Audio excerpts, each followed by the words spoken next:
spot, and they built a new one up next to Channel 40. And their indoor range, it's a snail with, you know, it's got a sprinkler in there with glycol. All the bullets come down to the front.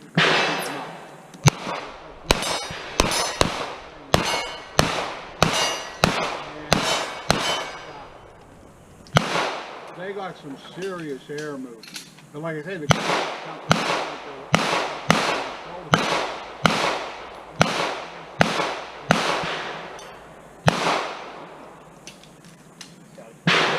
and they were letting you shoot up to 44 mags.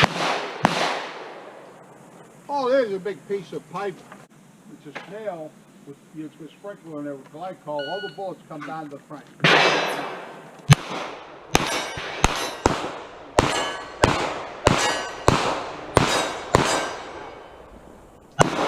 They got some serious air movement. And like I said,